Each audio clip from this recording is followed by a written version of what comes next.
Hello, welcome to Into the JFK Experience. My name is John Horrigan, and I'm joined by Mike Lowe. Hello, Mike. Hi, John. Mike, tell us about the JFK Experience. What is it? The JFK Experience is a live multimedia show, and it is me in character as John Kennedy, answering questions from the audience, delivering his speeches, and also delivering what I call narrations. Very few actors can play the character of John F. Kennedy, let alone do a live one-man interactive show. How do you do it? Practice. In one word, it would be practice. He's a difficult character. I think I have an advantage over some other actors that may want to try to take on this character in that I was born in Boston. So it's a little bit easier for me to have the inflection, intonation, voice of a Bostonian. So that led me then to deliver the speeches. And what I found was it took a little bit of effort for me then to be able to answer questions as John Kennedy extemporaneously. So the speeches part was natural to me being a Bostonian, and the difficult part was then performing as John Kennedy, answering questions from members of the audience. But I think I've mastered that too. Answering any question that comes from the audience that's off script, that must be difficult. Well, I suppose it is difficult. However, like anything else, if you're prepared, you can answer the question. I find most of the questions that the audience asks are of a personal nature rather than a policy nature. And that's a little bit easier to answer only because there have been so many books written that give examples of the personalities. The policy questions are a little bit more in-depth, and most people don't ask them because they're more interested in the superficial or the personal question. I've read maybe 200-300 books on John Kennedy, and some of them I've reread 7 or 8 times. What drew you to the character of John F. Kennedy? Moreover, how did you get started in portraying John Kennedy? That's a common question. When I was a little boy, I was 13 years old when John Kennedy was assassinated. And as a young kid, growing up in Boston, being an Irish Catholic, I had a natural affinity to the man. And his presidency followed President Eisenhower. And there was a noted contrast between the two men. One was young and handsome and vibrant. And so that naturally, as a young boy, I was naturally drawn to the man, as were most Americans. And I knew that he was charismatic, smiled a lot, and was also very funny. So that's what drew me to the character. Once he was assassinated, there was a record album that was produced called JFK In Memoriam. And it was one of those old 33 1/3 record albums that had many of his speeches on it. And when I was 14, 15 years of age, I used to listen to those speeches and then repeat them in his voice. In this long journey of constant research, continually building up the character, what have you learned about Jack Kennedy? And more importantly, what have you learned about yourself? Well, let me just answer the one, what did I learn about Jack Kennedy? Primarily that he was a product of his mother and father. More than anything else, I realized that John Kennedy was driven to succeed by the Kennedy household. And his father and his mother molded not only Jack, but the whole family in a cohesive unit to be successful. And I also learned that there was no second place for John Kennedy. In spite of the fact that he was a child of wealth and privilege, and he had the opportunity of doors open to him throughout the world, he was driven to succeed in spite of the fact that he had tremendous advantages. And he was constantly aware of the fact that people were judging him in that he had access to wealth and privilege. And he also wanted then to prove that he was worthy himself. So it was that's kind of what I discovered about John Kennedy. As far as discovering what I discovered about myself is that this character requires more effort than I originally anticipated. And I thought when I first learned how to do the speeches, that would be something that people would be interested in. But I've realized now, as I continue the journey, that I have to get more into the character and more into acting as the character and read more and understand more about him. So for me, the journey has been one of self-discovery. And it's not only a mental effort, but it's a physical effort and a financial effort and an emotional effort. So there's a lot of components that go into it. In many who have looked at your show from the beginning, and it is a show, it's a performance, it's far beyond a character. We've seen the evolution of your program. And like Jack Kennedy, where his family only demanded excellence, we've seen that with your performance, you demand excellence as well. It went from giving one of John F. Kennedy's speeches to becoming more interactive with audio, visual, and lighting. You don't settle for second best, and you're continually striving to get a greater show. Well, that's one of the benefits of doing the character, and it's also one of the detractions, I would say, because I'm constantly aware myself that he often said, people would ask him what his definition of happiness was, and he would say the full use of your powers along lines of excellence. And that's a quote from the Greeks.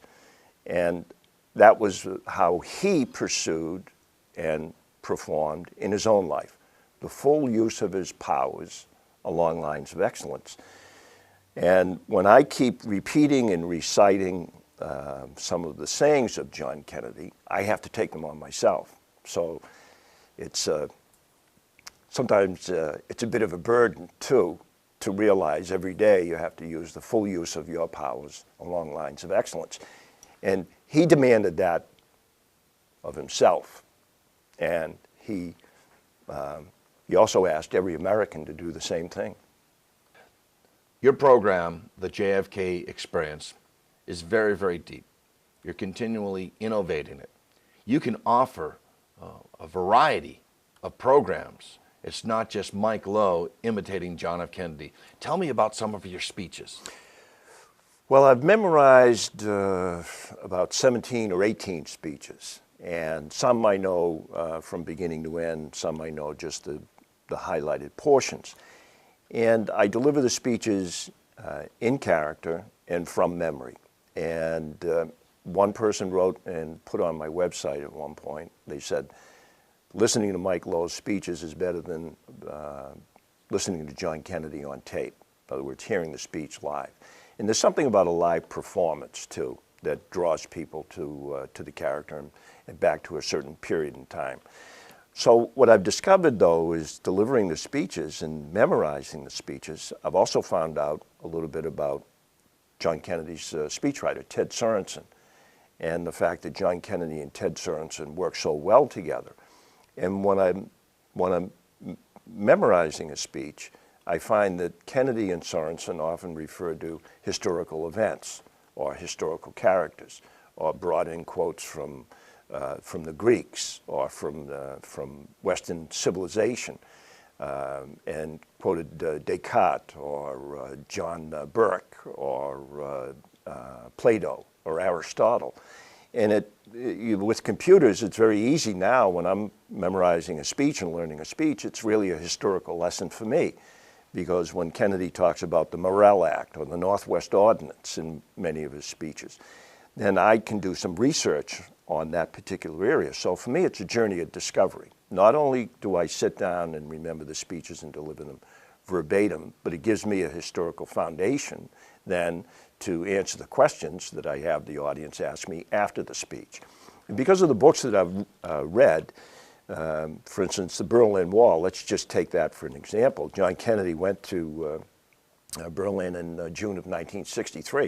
A number of books written now that 50 years later tell the story, the real story behind the story about what took place. So I can answer questions about who I met before I delivered the speech, why I used the term Ich bin ein Berliner, and who were the people that helped Kennedy deliver that speech. So they're they're wide-ranging, they're beautiful, and they're soaring rhetoric. One of the important things that I found out about the speeches, and this was Ted Sorensen in his book, he said that Kennedy never spoke down to an audience. He never used words that were simple. They never used phrases that were simple. It was always lofty, soaring rhetoric. And it was meant to inspire. So that to me was interesting in that Kennedy and Sorensen constantly sought to elevate rather than mitigate, constantly sought to expand rather than contract. And that's what's made them timeless. Let's talk about that. Just your response there, I could see the emotion and the passion that you have. So when you looked at a speech and memorizing a speech by John F. Kennedy, not only do you have the text, but you have to also work on the exact cadence, the inflection, the timbre in his voice, and as you just spoke of, the passion. Talk about that. Well, it's thank God for computers, and thank God for the ability to listen to a speech and stop it and go back over the last 5 seconds and listen to the exact cadence that Kennedy used, or in the exact areas that he highlighted. What was he emphasizing in the speech? And that is only available now because of modern technology. So it makes me just more conscious when I listen to his speeches. I know exactly what he was trying to emphasize. And in fact, there are common themes throughout his speeches that Sorensen and Kennedy both brought to bear. And one of them was, we have to do more, you have to do better, you have to try harder. And that this moment only exists temporarily. There were great presidents that couldn't give good speeches. There are bad presidents that can give great speeches. Kennedy was the best of both worlds, a good president who could really give a speech. I think he'd be embarrassed, but I think you're absolutely correct. He had a tremendous capacity. In fact, early in his career, many people, books that I've read, he didn't have a great speaking ability. He was rather shy, reticent, slow, very intimidated, and rather nervous in front of an audience. Took him considerable effort to overcome that. And in fact, he used to look at himself quite often on tape, and he had a very good ability to look at himself in the third person. And he did that frequently, and he critiqued himself. He was the biggest critic of himself. He constantly looked at what he was doing and how he was delivering a speech. So people that come to the JFK Experience can get a chance to hear John Kennedy through me. Let's talk about some of your favorite speeches, some of the most popular speeches that your audiences like to hear. The ones that are more recognizable, the audience likes to hear. However, it's some of the more obscure ones that I think offer more content. And for instance, University of Washington, where Kennedy he was talking about the United States not being a warmonger nation, neither an appeaser. And from reading Ted Sorensen's books, I got an idea then from what Sorensen said as to why the speech was written, what Kennedy wanted to emphasize. So Berlin Wall is one that people know and recognize. University of Washington maybe had more substance. What I found too is in delivering some of the speeches and in doing the research is that Kennedy often ignored the script, spoke extemporaneously. He did that at Berlin Wall, for instance. He did that for the civil rights speech, to the address to the nation and the civil rights speech. So he had a tremendous capacity to change and adapt and speak extemporaneously.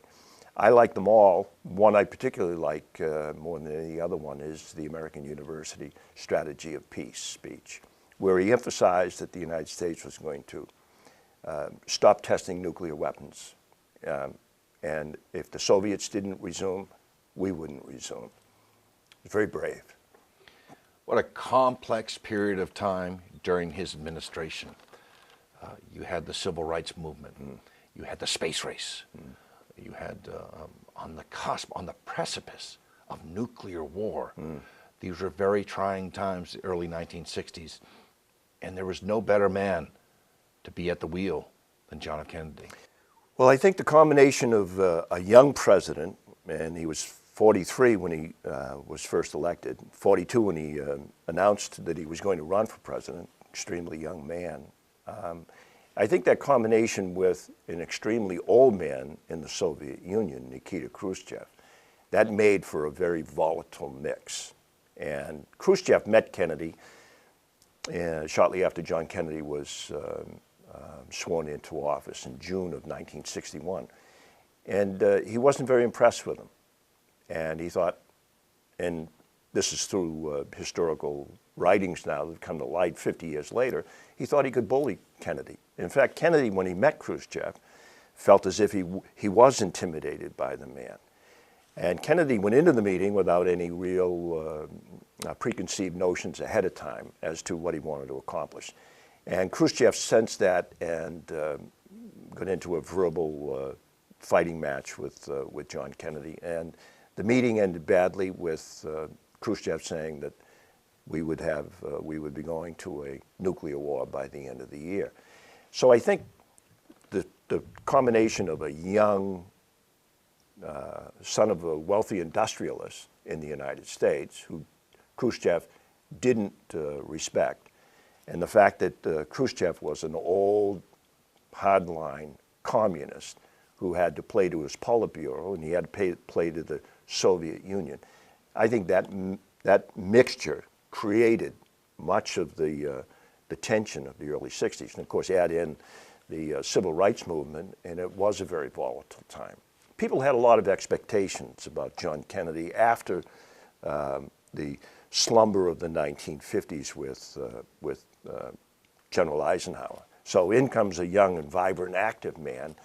There were a lot of expectations, and of course, things were changing rapidly in terms of technology and television and nascent computers and things of that nature. So it was a very volatile time. Kennedy might have been the best suited because he had an ability to sit back and look at all events from a third-person perspective.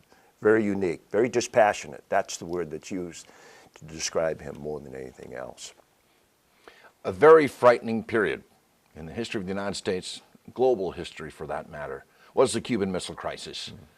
On the brink of nuclear war, arguably, John F. Kennedy, by staring down the barrel and staring down Khrushchev, saved the world from nuclear destruction. I agree that he saved the world from nuclear destruction. There were undercurrents and forces at work there too that made it so volatile. But John Kennedy didn't steer down Nikita Khrushchev. He opened a back channel discussion with Nikita Khrushchev, and he offered Nikita Khrushchev a way out, and that was the exchange of missiles in Turkey for a pledge on the United States not to invade Cuba. That's what led John Kennedy then to realize that the Joint Chiefs of Staff, the United States military, and all of the forces in the United States were very well established and had a great deal of interest in pursuing a more aggressive policy with respect to the Soviet Union. John Kennedy realized, particularly after the Cuban Missile Crisis, that there had to be a better way. That's what led to him then to deliver his speech, American University Strategy of Peace.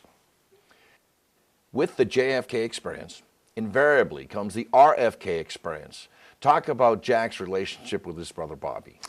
Well, it was a distant one for many years. One of the things I've discovered is that Jack really had a relationship not with Bobby, but with his brother Joe. That was the relationship in the family. Bobby was 9 years younger than Jack, so when Jack was in the military, Bobby was a high school kid. So they really weren't that close, to be honest. The relationship that John Kennedy lived with for 27 years was a relationship with his older brother Joe, and that's the one that shaped him. Once he became president, once Jack became president, he relied on Bobby tremendously. But I would say that they weren't terribly close before the presidency, and even during the presidency, they were not very close. He trusted him implicitly, though. He was the only one that he could trust at times. Lyndon Johnson often said, and I don't speak, I can't do a Texan accent, but Lyndon Johnson often said, that little pissant, he's the last one in the room when I leave. so I know he's the one that gets the final information. Let's talk about the family, the Kennedy family, the strength of family in Hyannisport, playing football, sailing. Please elaborate. It's in one of my narrations, Growing Up Kennedy, where the research that I've done, I create a story, and I tell the story as John Kennedy, what it was like to grow up in the Kennedy household. And in the narration, I bring in voiceover actors who describe what the Kennedy family was like. And one of the voiceover actors, and it's an actual quote, the Hyannis neighbor says that the Kennedy families are the most cohesive and competitive family unit they've ever met. And that, I think that describes them in a nutshell. Cohesive and competitive. Because it was one Kennedy against another competing, but it was all Kennedys against the external world. And one of the books that I've read about the old man said that the old man Joe P. Kennedy, he considered everything outside of the Kennedy household at war. The only time he was at peace was when he was at home. Everything else was fair game. Talking about Jack Kennedy's father, Joseph P. Kennedy, what do you think he would... Talking about Joseph P. Kennedy, the patriarch of the Kennedy family, I often wonder what he would think now of the quote-unquote dynasty where his sons and grandsons got into the political arena. Well, I think it was his long range, I think it was old man Joe P. Kennedy's immediate goal, and he only really thought in terms of immediate goals, was to have one of his sons become president of the United States. Rose, on the other hand, was the one that thought more in terms of the dynasty. In fact, one of her visits to South America, where she was in Argentina, and there was a family, I can't remember their names, but they were very politically active, and they were for many years in Argentina. And Rose liked the idea. In fact, she liked the idea that many of the families of London and England were aristocracy. The mantle was passed from one generation to another. So Rose understood and liked more the idea about the passing the torch to the next generation more than old man Joe P. Kennedy. Joe P. Kennedy's goals were immediate, and he wanted one of his sons to become president of the United States, particularly after he had no ability to become president of the United States. He transferred all of his energy and emotion and money to his kids to become president of the United States. The JFK Experience has so many different components and facets that work with certain audiences, certain civic organizations, certain universities, certain times of the year. Let's talk about his trip to Ireland and just walk me through about how you would prepare backstage as Mike Lowe getting into character to give the Irish speech, and also touch on the technical aspects that you have to do in regard to audio, visual, and lighting for the JFK Experience to come to somebody's hometown and perform. Well, the first part of the question, John Kennedy's Irish experience. It was 2 days after he spoke at the Berlin Wall. He spoke June 26, 1963 at the Berlin Wall, then took a trip to Ireland. It was not an official trip. It had no state interest. There were no treaties that were signed. So it was merely a pleasure trip for John Kennedy. And he spoke in front of the Irish Parliament. I do know that while he was in Ireland, he felt as if he was visiting everybody. He felt as if he was visiting family. And of course, his grandfather and grandmother on both sides had come from Ireland. So for him, it was a journey home. And he always felt a kinship, needless to say, for the Irish. And I liked his quote when he was in front of a group of Irish people speaking just before he left. He said, "How many of you How many of you here are Kennedys? Just raise your hand. You know, a few people in the audience raised their hand. Typical Jack Kennedy said, no, it's good to see that there are some Kennedys in Ireland because a lot of politicians think all the Kennedys are in Washington, D.C. And he said, what happened? You missed the boat? And it was just that was his humor. It was very soft and very gentle, but that was the typical way that he would jibe somebody. The speech in front of the Irish Parliament was beautiful. It's 25 minutes long. I've memorized the whole thing. He quotes 18 different historical characters. It's beautiful, well written, delivered very well. And Jack Kennedy was talking about the importance of small nations contributing to world peace. That it is not just the responsibility of the large and the powerful, but it's also the responsibility of all nations. So it's a very moving and beautiful speech. How do I prepare technically? Sleep, eat well, practice, drill, rehearse. Sleep, eat well, practice, drill, rehearse. That's how I do it. Consistency breeds excellence. Well, if it doesn't, if it doesn't breed excellence, it makes you make the same mistakes over and over again. And somebody will point them out, hopefully, and you'll correct them. You're back to the very beginning here. Full use of your powers along lines of excellence. The JFK Experience has so many different facets, so many different programs to offer, and it truly is a three-dimensional program. Audio, visual. I found personally, as a friend, seeing you perform a minute later, I'm not looking at Mike Lowe, he's gone. I'm on the bus, as they say. You've got the audience. We're listening to John F. Kennedy speak in the flesh. Do you feel that power coming back from the audience, that emotion that I've got these people, I am JFK, and here's where I'm going to take you today?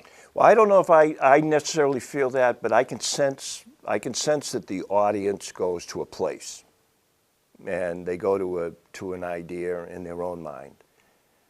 They go back to maybe when they were younger. And I think they go back to a period where they remember the hope.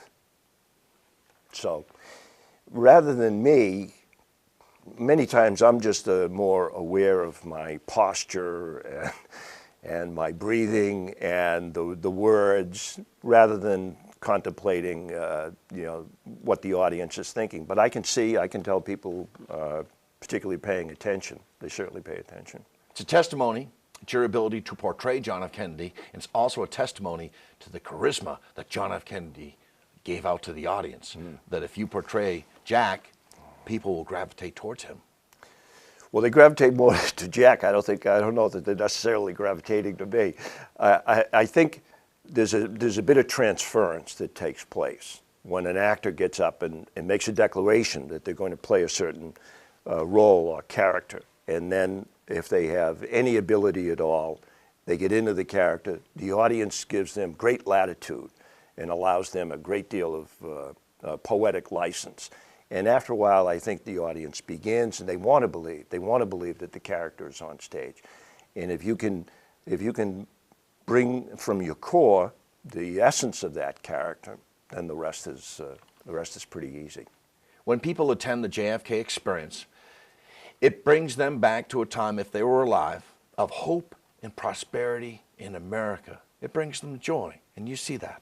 Absolutely. It was a period of unlimited opportunity, at least for most Americans. One of the aspects that you brought up earlier in our interview, one of the aspects that was still missing was the full emancipation and civil rights for all Americans.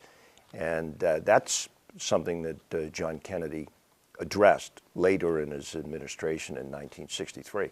But the spirit of hope and optimism that John Kennedy portrayed was infectious. And that's why people gravitated to him, because his speeches, his personality, and the whole persona of his administration was expansion, deliverance, more ability, more power, productivity, full use of your powers along lines of excellence. After a performance, You interact with your audience out of character. Could you give me some of the comments or questions that you receive post-performance? Most guys come up to me and say, you know, I was a little boy when John Kennedy was assassinated. It's the only time I saw my old man cry. Very emotional. And I think that era and his hope, that's what people remember. And when people come up to me afterwards, sometimes it's a little melancholy. They'll say, well, great performance, how did you memorize all those words? Speech was beautiful. But there's something now, 50 years later, that's remiss because that hope is gone. It's as if it's a loss of a family member, Yeah. a parent, a brother. All that was is gone. You can reflect back to the past, but you cannot return to it. Correct. The JFK Experience has evolved from a performance and a lecture to a slideshow to now a narration. Mike, what's a narration? I call narration it's when I am delivering a discussion about John Kennedy in the first person. So I'm talking about my time as the lieutenant on PT 109. I'm talking about my time in World War II, comparing and contrasting my brother's time in World War II. Or I'm talking as John Kennedy, what it was like to grow up as a Kennedy. Or I'm talking as John Kennedy, what it was like to be President of the United States and deal with the civil rights issues. So a narration, and those are the four that I've produced thus far, Lieutenants Kennedy, PT 109, Growing Up Kennedy, and JFK and the Civil Rights. Those narrations are me in first-person character talking about what it was like to experience those events. While I'm talking and delivering those narrations, I'm also having a corresponding slide presentation that is working in conjunction with the words that I'm saying. In addition, when I'm delivering a narration, I have voiceover actors who actually contribute to the narration. So when I say what it was like to listen to my father talk to me, I actually have an actor who portrays the old man Joe P. Kennedy's voice. He comes on while I'm giving the narration and he says what John Kennedy's father said to him. Or I have actresses who portray Rose Kennedy's voice. So they contribute to the narration. So the narration is really, it's three things. Number one, it's me in character. Number two, it's a corresponding slide presentation. And number three, it's voiceover actors who are actually contributing to the narration. So they add to the content. And anytime a voiceover actor speaks during one of my narrations, they're actually speaking what is an attributable quote. So it's very factual, it's historically based, it's very deep and rich, and it's a behind-the-scenes look. And it's as a result of all the research that I've done that I can deliver a narration about John Kennedy's time as a Lieutenant PT 109. The JFK Experience has grown, and you have to keep it fresh. And I feel that you're very, very excited about these narrations. It's actually something new for you, not only for your audiences, but it's an experience that I've never. I'm going to start that again. Okay, I'm trying to find about how you make it, keeping it fresh for yourself. Here we go. These narrations, not only are they a joy to watch from the audience, but for you, it's keeping it fresh. You're reinventing yourself. To me, it just appeared to be a logical extension of character development. In other words, delivering the speeches is fine. Interacting with the audience after I deliver a speech as John Kennedy is also interesting. But getting in, I call it drilling down. I call it drilling down into a specific area of John Kennedy's life or a specific area of historical significance, civil rights movement, for instance. So these narrations allowed me to bring out a lot of the research that I've done and to deliver the historical content. So when we're talking about the civil rights era, now that most of the books that have been written, now all the conversations are free and available and open. Many of them weren't available 20 or 30 years ago. So now I have all of the historical documents at my command, and I can take the relevant portions of those historical documents and put them into a narration. So it's really tripped down history's lane and bringing the voiceover actors to portray some of the characters in John Kennedy's life, some of the shipmates that he worked with on PT-109, Martin Luther King, Senator Richard Russell, Lyndon Johnson, Robert Kennedy, Rose Kennedy's voice, old man Joe P. Kennedy's voice, bringing all these characters to life and having them say in current year what they said 50 years ago is it's a treat for the audience. And anybody that's interested in history appreciates the narration. That's why I wrote it. I bet there are plenty of more narrations that you have yet to develop. They're all in my mind. There are so many. I mean, that's one of the problems of developing this character is I'm producing it all by myself. I'm not here to complain. Let me just say I have more work than I have time. It keeps me energized.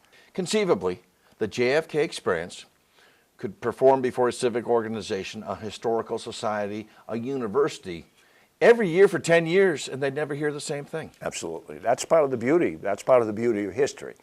And that's part of the beauty of going back to one certain aspect of the historical record. For instance, the Berlin Wall, or the Cuban Missile Crisis, or the Civil Rights Movement, or the Nuclear Test Ban Treaty. Any aspect of history, the information is available, and if you can bring it to light and perform it on a stage, and people become enlightened, aroused, educated, and informed, then that's what the purpose of JFK narration is. There are very few men in Hollywood that can portray John F. Kennedy. There's only one that I know that can play him live on stage. But let's talk about Mike Lowe, the historian. You are one of the foremost authorities on the life of John F. Kennedy. And I believe the historian in you makes his character grow and grow and grow. How could I disagree? Talk about Mike Lowe, the historian. It's one thing to sling the speeches, if you excuse my vernacular. It's another thing to continually drill down and mine the richness of this man's life and his administration. Talk about Mike Lowe, the historian. I didn't know when I started this journey 5 or 6 years ago, I didn't know that I would be doing the historical research that I am currently doing. So for me, it's been an aspect of my intellectual development that I never anticipated, and one that keeps me motivated. And unfortunately, with Amazon and all the books that I read and all the references that are made in those books to other books, it constantly means that there's new information and there's new records that I can try to find and try to establish. So it just means I have more work than I have time. Finding those new kernels, those nuggets of data that you weren't familiar with before. With that also comes with the dumbing down of history, where you find inaccuracies in history and you as a historian know, no, that's not right. That's a myth about JFK. The primary one, the one that I find most egregious, is a speech that John Kennedy made in front of the American Association of Newspaper Editors 2 weeks after the failed Bay of Pigs invasion. John Kennedy was speaking to the newspaper editors, and he was asking them, actually what he was doing was he was posing a dilemma. He said, we have a First Amendment right in the United States, and I don't intend to abridge that First Amendment right. I expect you to have full access to all information at government at all levels, outside the narrowest limits of national security. However, during World War II, when there was a declared war, we did have restrictions on the First Amendment because it was in our national interest. Here we are in 1961, we're not in a declared war, but we still have an enemy who is hell-bent on our destruction. So since we don't have a declared war, I'm not going to restrict your right to free access for information. However, I do want you to voluntarily consider the implications of the information you get in printing that information. So John Kennedy said we're opposed in other countries by closed societies, by secret societies, and by secret proceedings. We don't have that in the United States. What I found is that that speech that John Kennedy gave, in which he was saying that there are closed societies outside the United States, that speech has been edited to such a point, if you go on YouTube today, you think that John Kennedy is talking about closed societies in the United States. It's been edited to such an extent that the speech is being portrayed as the exact opposite to what its original intent was. So it bothers me when I go online and I see people say that John Kennedy was trying to disclose the fact that there were secret societies in the United States. Absolutely not. He was saying just the opposite. Shows you the power of editing. During the JFK Experience, as you're giving the performance, can the audience ask questions? Absolutely. So at any time during the performance, once it's made known that I'll take questions, absolutely anybody can ask any question whatsoever. Tell me about the rocking chair. I call the segment in the show Rocking Chair because what I try to do then is sit in a rocking chair, as John Kennedy did. And what I do then is I don't take questions from the audience, and I have pre-recorded questions that are already on the CD. And they're questions that I think reveal quite a bit about him and his life and his family. So they allow me then to answer the CD question as it comes in, and the audience gets a chance then to find out more about John Kennedy and his life and the historical times as a result of this segment called Rocking Chair. So it's kind of an intimate look at John Kennedy taking questions, but it's not a question from a member of the audience. It's a pre-recorded question, and what it does is it reveals a great deal about him and the times. In the JFK Experience, I thought the way that you dealt with the assassination was very, very evocative, very, very movement, to the point, and not as a spoiler, where you'll give his final speech, the lights go out, and then we hear the news report. To this day, it still sends chills through people who actually experienced that day of November 22nd, 1963. I call that segment of my show, I call that the speech never given. What I do is I set up John Kennedy's trip to Texas in November of 1963. He spoke in 4 cities. The last city he was going to speak in, naturally, was Dallas. As he was traveling through Dallas, he was on his way to the Dallas Trade Mart to deliver a speech. I've memorized that speech. I've memorized the end of that speech. So I deliver that in my JFK Experience presentation. I call that the speech never delivered. So people get a chance to hear what John Kennedy would have said had he not been assassinated. In addition, I have some original audio of the events that took place in Dealey Plaza, the actual gunshots, the 3 gunshots and the echo that they produced, as well as there was a motorcycle policeman in Dealey Plaza who accidentally left his microphone on his motorcycle. And that's what actually captured the actual sounds of the day. And it's, being a historian, I found out that sometimes that's the way history is recorded, sometimes by accident, sometimes by mistake, sometimes by error. Nonetheless, that's end of the JFK Experience program that I deliver is very emotional for many people, only because the sounds and the images are so vivid and so real. I don't particularly like to end the show on a sad note, but there's no other way to accurately describe this man's life other than the fact that he lived a vibrant, active life, and then it was cut short.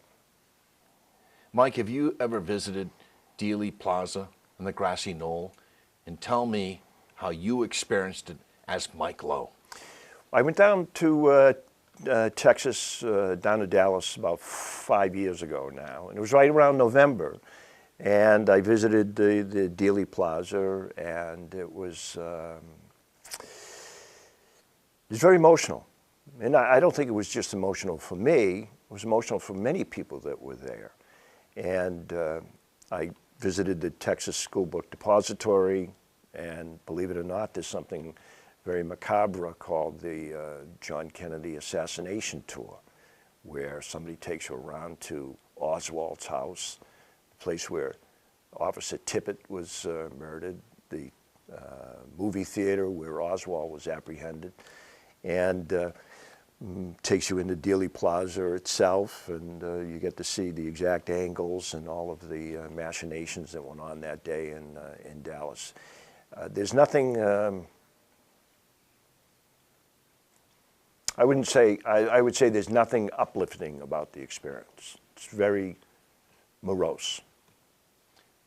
Do you feel the portrayal of John Kennedy's death, being the 50th anniversary, a bit indignant to the point of perhaps some people are dancing on the man's grave?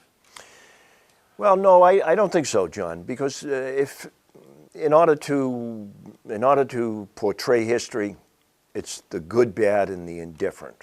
And there have been so many books written about John Kennedy and so many documentaries about him and about his life that I don't think the 50th could go by without actually bringing all of that back to life again. I tend to focus more on his life before the assassination, needless to say. And I tend to focus on more of what the man's spirit was, more than anything else. Today's young generation that feed off sensationalism and 30-second sound bites in mainstream media, all they hear is John Kennedy's different appetites for women. Marilyn Monroe, Jane Mansfield, the Exner girl. Could you comment on that? It's an aspect of his personality I think he brought shame to himself and to his administration, and there's no other way to describe it. And in fact, Ted Sorensen, who is his major speechwriter, even acknowledged as much in his last book called The Counselor. And he said that he never personally experienced any of John Kennedy's indiscretions, but he knew that they existed. And he said himself that he brought disgrace to the office and to his family. So it's an aspect of the man's personality that is real, it's documented, can't run from it, and you can't hide it. And since I try to portray him historically, if somebody asks a question in a format where I can give an answer, then I accurately describe exactly what the man did. So I don't try to hide it, and my journey in uncovering John Kennedy, that was an aspect that I was uncomfortable uncovering, but it's an aspect that's real, and if you want to look at history, and if you want to be a historian, you have to look at the good and the bad. Let's talk about the relationship between Jackie Kennedy and John Kennedy. Housewives, women of America looked up to Jackie just as men looked up to Jack. It was an image that they portrayed, and it was a beautiful family image. They had love for each other and tremendous respect. And I think that's what I've found in my research, that John Kennedy enjoyed and particularly admired someone who could get up on stage, whether it was a musician or an actor or somebody else who performed.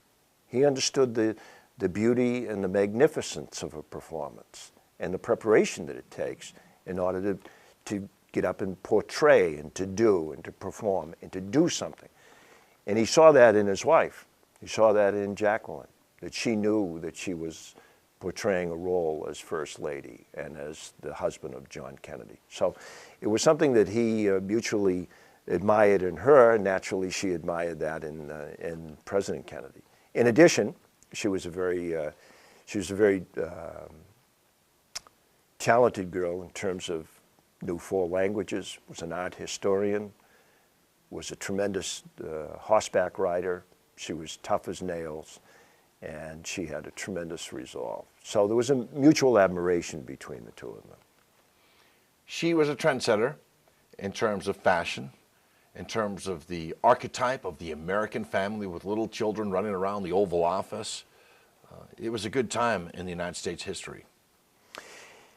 Hope and promise and all of the tremendous aspects of the early 1960s, John Kennedy portrayed hope, and he spoke about it quite often, that the United States is a land of hope and promise and ability. And the two of them were just portrayed a tremendous image for the United States, much the same way Obama and his wife portray for the United States now.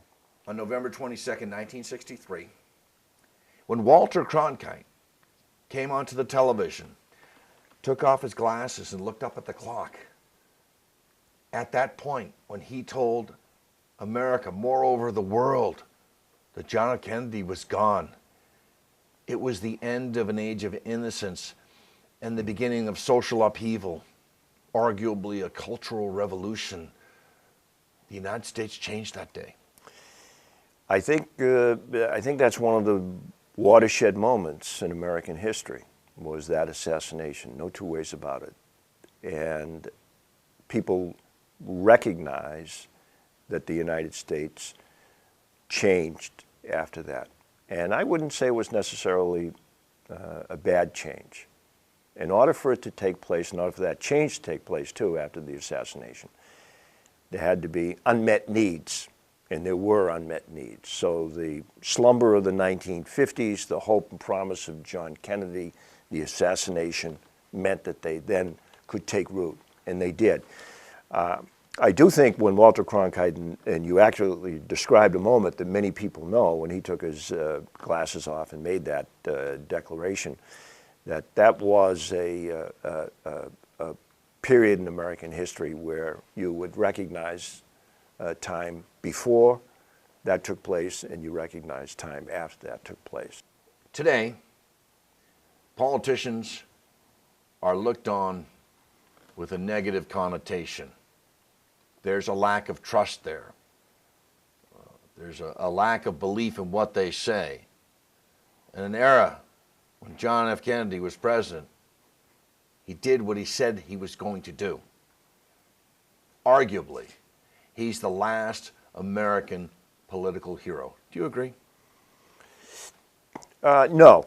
I think there are political heroes in the United States today, and John Kennedy would recognize them too, as those that did not abandon their beliefs in spite of the prevailing political opinion. And that's what the Profile and Courage Award is for. It's for people who don't swim downstream, those who stand on principle and move against the current. So there are political heroes. And they don't necessarily have to be on the dramatic, large national stage. There are political heroes in all of the 50 states, in all of the communities, every day. It's been a pleasure speaking with you here. Thanks, John. And finding about not only about the JFK Experience, the show, but about Mike Lowe, the person. What are you going to do for us today? I'm going to do segments of a few different speeches of John Kennedy. So I'm going to get into character. I'm going to have a wig, John Kennedy's wig put on a suit, period suit, and deliver some of those speeches. Very, very short, very powerful ones. Great. Mike Lowe, the JFK Experience. I'm John Horrigan. Thanks for watching. And so, my fellow citizens of Somerville, ask not what TV stations can do for you. Ask what you can do for Somerville Community Television. My fellow citizens of the world, ask not what programs are being made for you, but what together we can do for the freedom of man